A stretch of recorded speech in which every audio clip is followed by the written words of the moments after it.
have unnecessary killings by cops against citizens gone down since the George Floyd case? Let's find out. We're going to bring in Samuel Sinyangwe. He's a data scientist and founder of Mapping Police Violence. Samuel, welcome to the show. Thanks for having me on. No problem. So let's start with a question that I just explained, which is, all right, well, we had the George Floyd case, tons of protests and calls for reform. So are the police reformed? No, they're not. Actually, it couldn't be further from the truth. They actually are killing more people now than they were before George Floyd was murdered. So far in 2022, our organization, Mapping Police Violence, has tracked 1,098 people who've been killed by police through December 10th. So that total is probably even larger today. And that is an all-time record in terms of data collection through this point of the year. It's higher than the total in 2021 up through this point of the year, higher than 2020, and every single year on record going back for the past decade. And subsequent research that has come out over the past couple of years has actually shown that the past few years have been records for the past several decades in terms of police violence. So things are getting worse and not better. So, of course, I think most people would ask, why did things get worse rather than better after all those protests? So one of the things that you see in the data when you really break it down, not only at the national level, but you break it down by region, you break it down by city versus county, you find that a lot of the increase in killings by the police over the past couple of years or so has happened in more rural areas. It's happened in counties, countywide law enforcement, like sheriff's departments in particular, have seen a big increase in killings by deputies. And so this is something that is consistent with a backlash, an ideological backlash from more conservative parts of the country that are doubling down, probably in part in reaction to the protests, in reaction to the racial reckoning that has happened in this country, the national conversation about the fact that the police are continuing to kill 3 people every single day in this country. And we're seeing a backlash now in more rural parts of the country, more conservative parts of the country, sheriff's departments, that are actually increasing violence instead of reducing it. And to give folks at home a sense of how unjust a lot of these killings are, about what percentage of the killings are when someone's running away from the cops, and I would argue almost certainly not a threat anymore? So when we break down the data, about a third of police killings are of somebody who is running away at the time or driving away at the time. And when we dive even deeper into the circumstances behind police killings, we find not only just this year, but every single year, only about 1 in every 3 cases that leads to a police killing starts off as a reported violent crime. So you hear this narrative that violence is increasing, there's a lot of violence, the police have a dangerous job. But the reality is when we break down these incidents, the majority of them don't start with any act of violence. They start with a routine response to a traffic violation or a person who is actually calling the police because they or a loved one needs help with a mental health issue, or a low-level non-violent issue, oftentimes having to do with homelessness or substance use, poverty. So people who really need help, who end up having the police called on them and then end up being killed by the police as a result. Yeah, and I've been reading about some of the absurd cases from this year, including one time a guy shoots and kills someone because he's like, I thought he was gonna grab my flashlight. Ooh, that does sound awfully dangerous, right? Another time, 6 officers kill a 20-year-old that was sleeping in his car. I mean, how much of a threat could he have been? So, but of course the cops are trained to think that everything's a threat. And so let me get to the question that I have to ask on this topic, and I ask every time. I think the number one culprit, I mean, we're going to dismiss the bad apples nonsense. That's obviously not the case, right? But I think the number one culprit is the training, that we train them, hey, if you think there's anything slightly dangerous, that you're slightly afraid of something that might possibly happen, just kill the person and move on. So that's my theory as to what the problem is. What's been your experience in tracking this? So with regard to training, it's true that the police are spending a whole lot of time in training, learning how to shoot and learning how to shoot to kill. So they spend about 58 hours, the average police recruit, 58 hours they spend learning how to shoot, firearms training, and about 8 hours learning de-escalation, and another 8 hours learning how to interact with folks who have mental health issues.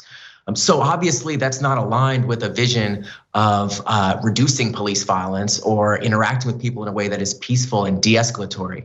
However, the research that's been done looking at various training programs across the country usually doesn't find a big impact in reducing police violence, in particular police shootings. One of the big culprits here just has to do with the sheer massive array of arrests that the police are making every single year. So the police are about 20 times more likely to use force against somebody while making an arrest versus another type of stop where they don't make an arrest. Nationwide, there are anywhere between 6 and 10 million arrests made in a typical year in this country. And only about 5 or 6% of those arrests are for violent crimes. So the vast majority of arrests are for low-level nonviolent issues. And each of those arrests presents a real risk to the person being arrested of being harmed or even killed by the police. So, I've mentioned that about 1,100 people have been killed by police so far this year. But research suggests that for every person killed by police, between 1 and 2 people are shot by police and survive. And there are about 55,000 people who are hospitalized because of police use of force each year. And the vast majority of those cases stem from a police enforcement of a low-level nonviolent issue. And it doesn't have to be that way. I mean, there are cities that are now limiting the police role in traffic enforcement, that are creating alternative responses to mental health crises. There are cities that are drastically reducing low-level arrests and decriminalizing aspects of drug possession. So there is a different path forward. There are some cities who are already making progress, but nationwide, the picture remains a grim one. Right. So, but when you get into that, it does get complicated, right? So if you say, hey, bring a mental health professional to a situation, especially when they say, oh, somebody might hurt themselves in a home, I'm worried, and they have this condition or that condition, or maybe they're homeless and they're out in the streets and people are worried about their mental health, but they are doing something potentially violent, right? You do have to bring the cops though, don't you, to make sure that either the social worker or the mental health professional is safe?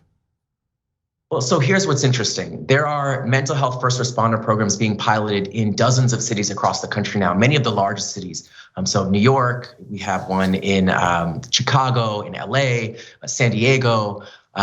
Denver is probably the most notable, the STAR program, that's now started releasing data about their outcomes. So they've been in operation since 2020. They've responded to thousands of mental health calls, thousands across the city.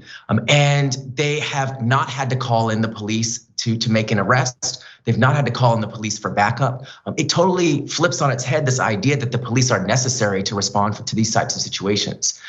Now, there are situations that can be more challenging, and there are some cities that are adopting a tiered model where for most mental health first response, they have a unarmed first responder or clinician. And for some very high stakes cases or cases where somebody, let's say, is threatening somebody with a gun, they might have the police play a backup role while that clinician actually plays the primary role in de-escalating the situation, because that's what they're trained to do professionally, not the officer. So there are different approaches to different types of situations, but when we look at the data in its totality among the programs that have been piloted, they're responding to these issues without needing to call in the police for backup. And they're doing so with a reduced cost to the taxpayer. So it costs less per response than the amount of money and funding that's going to the police to respond to these same issues. So it's a win-win when we look at it. So, okay, so that's very encouraging news. And so clearly I did the math on 8 hours of training. That's 1 day of training. So 1 day of training cops on mental health issues ain't gonna cut it. And so if they're doing these pilot programs and they're saying they don't need to police in most of the calls, that's great, okay? So now so that was mental health. Let's talk about, you mentioned low-level crimes and that cops are responding too much. There though, I'm at a bit of a loss. So let's say it's a low-level crime, somebody goes into CVS and grabs a bunch of stuff, but it's still a crime. We gotta send cops, don't we?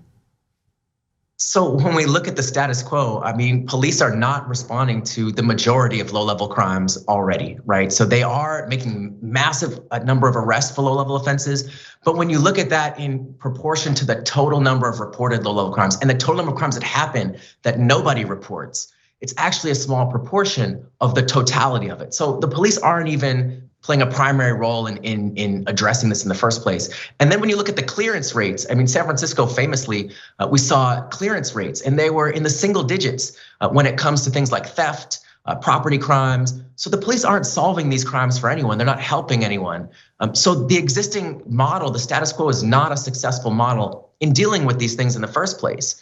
Now, when we look at some of the research that's come out examining different approaches to these situations, one of the fascinating findings that has come out has actually been this idea that police enforcing and arresting and jailing people, leaving them with an arrest record, a criminal record, for what is often crimes of poverty. So petty theft, stealing things worth a couple of dollars from CVS or what have you, crimes of issues of health, mental health or substance use, so drug possession, liquor possession, crimes that have to do with a host of traffic offenses.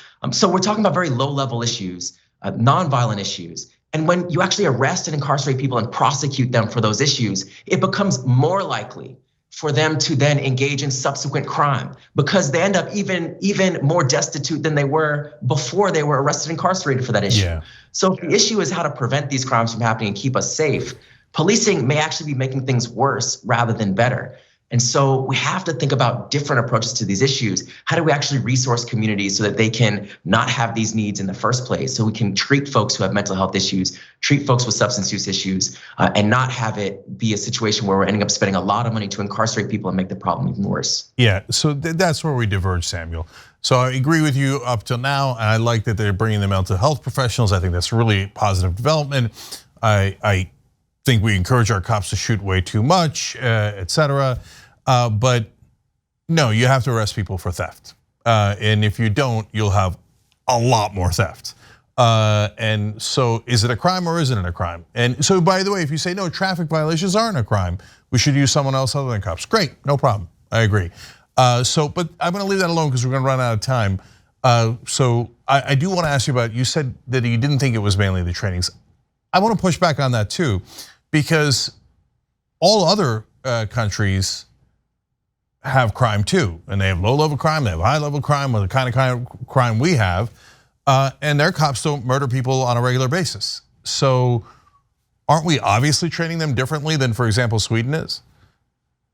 So I think there are huge differences in how different countries train cops, equip cops. In many countries, they don't give every cop a gun, so that makes a big difference. They reserve guns for cases that involve, a very high-risk situation. So I think it's completely different. I think we can learn a lot from what other countries are doing.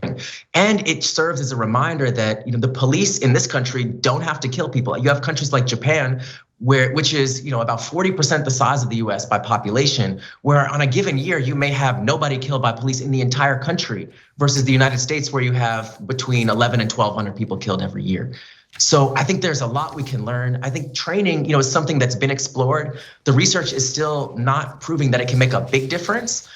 Doesn't mean that it doesn't matter, but I think we have to think about how to remove from the policing function some of these issues that you just can't train any old person to be a mental health clinician. Like, you should actually have a real trained professional clinician responding to issues of mental health crises. And we have those. They're just not being deployed to those situations. It's somebody with a gun who, as you've mentioned, is not trained to deal with that situation. I think that has to change.